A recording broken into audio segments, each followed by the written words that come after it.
I'm going to show you how to change the brake pads on a V-brake. This style of a brake is called a V-brake, and it's found on like mountain bikes and hybrids. This is a comfort bike. As you can see, the brake pad in there is just toast. It's falling apart. Normally, you can wait to change the pads until these little slots in there have worn down, and then there's this little line right there. It's generally the wear line. So when you actually run out of those little slots and it's just totally flat, it's generally time to go ahead and replace the brake pads. But since this brake pad is just totally shot, I'm going to go ahead and replace it. So you want to start by releasing the little cable up here. So you just kind of press in and release that. This will give you access to the brake pad. And depending on the brake pad you have, there might be a little nut on there or a little Allen type screw in there. So I'm just go ahead and unscrew that.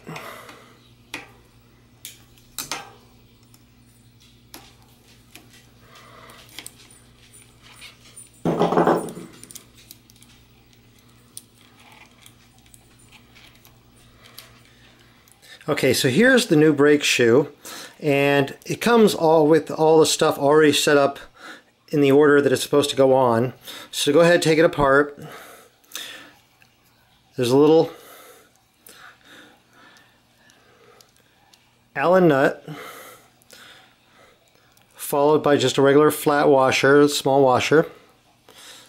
There's a little thin spacer with a concave part there. There's a little washer with a curved out part that meets into the concave part there. There's another washer the exact same way here, the exact same washer, curved part, and that curved part meets into with this concave on this spacer, and then you have the brake shoe. So that's basically the same order that they're going to go on when we install the brake shoe. I'm going to show you how they go on. Okay, so I have the brake pad here, and the curved part here is going to line up with the curvature of the rim. So the first thing I'm going to fit on is I have the fatter spacer with the concave part on the one side and the flat part on the other side. The flat part is going to go against the brake pad.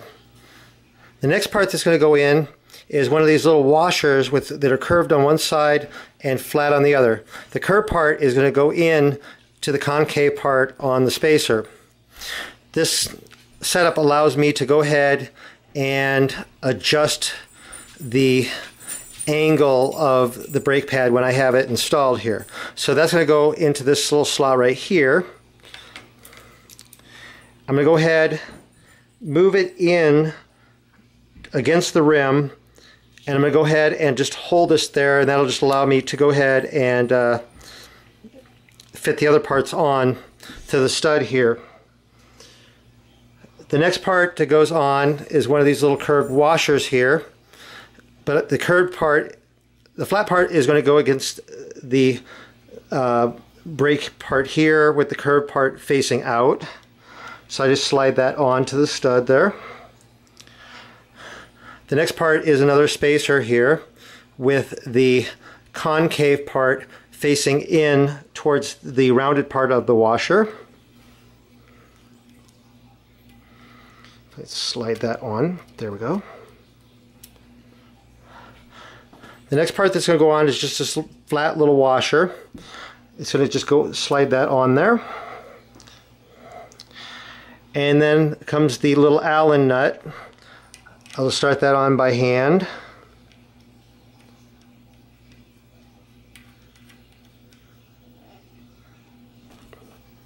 Okay, here what I'm going to do is I'm going to manipulate the brake pad so that it lines up with the curvature of the rim and makes good contact with the rim, but doesn't come in contact with the edge of the tire. When I get it in place, I'm going to go ahead and hold it there, and I'm going to go ahead and tighten this nut.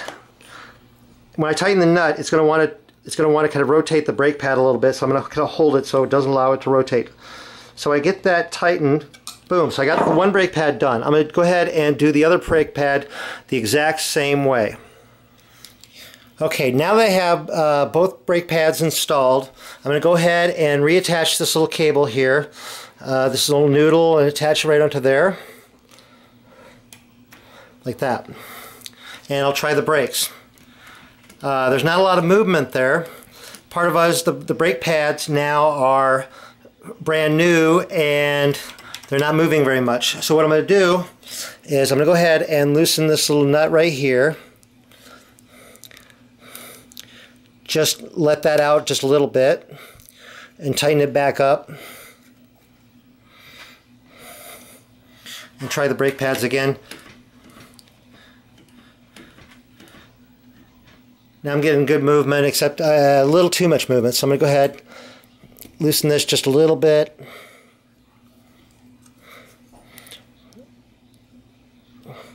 Bring it in just a little bit.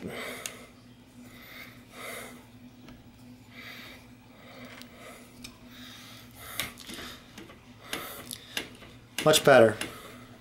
The one thing I noticed is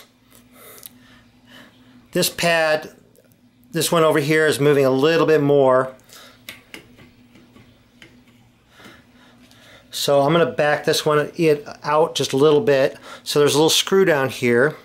I'm just going to go ahead and tighten that just a little bit.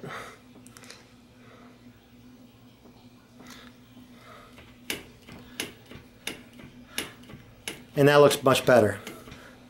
Okay, so now I have brand new brake pads.